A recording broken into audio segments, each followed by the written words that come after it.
When discussing ethics in law enforcement, there is no other profession that demands a higher ethical standard than law enforcement. Regardless of whether or not there are other careers that require a similar dedication to doing the right thing, it is undeniable that there is an understandably tremendous degree of expectation placed on law enforcement officers on the street. Every officer is literally under a microscope on the street, and due to the media and social media being used more by Americans now and throughout the world. We're under the microscope from friends, relatives, neighbors, and strangers who watch every move of law enforcement. So ethics plays a huge role in law enforcement. The day in and day out of the stories that we read about officers doing wrong kind of hurts the other officers that are doing right.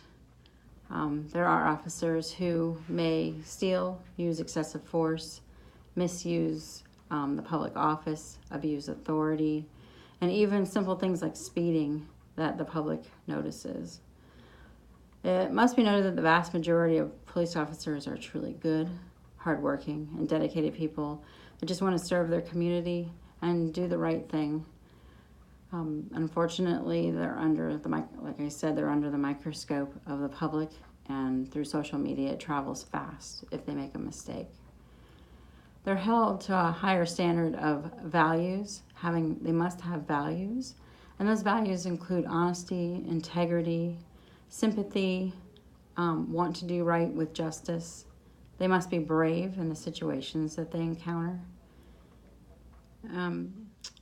And with all of these things, they must use their ethical, they must use their ethical decision making in order to keep their honesty and integrity and kindness, compassion during an encounter with the public, or not to use excessive force. They must have quick thinking.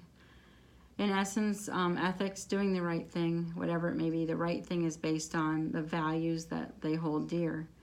Ethical principles are premised on the notion that the right is always the right and the wrong is always the wrong. When officers fail to do what is right, especially when they do what is clearly, blatantly wrong, they erode the public's trust. And you've seen that in the media and social media, that they may have used excessive force and it was caught on video, and then it's put on Facebook, and then they're scrutinized, and maybe only part of the story is being told on Facebook. So it is hard to do police work now on the road. Like I said, they're scrutinized, they're in a fishbowl, they're under a microscope. So, and they take an oath of office. Law officers take an oath of office to uphold ethics of integrity and honesty, and to serve the public and to keep us safe. And this concludes my ethics explanation. Thank you.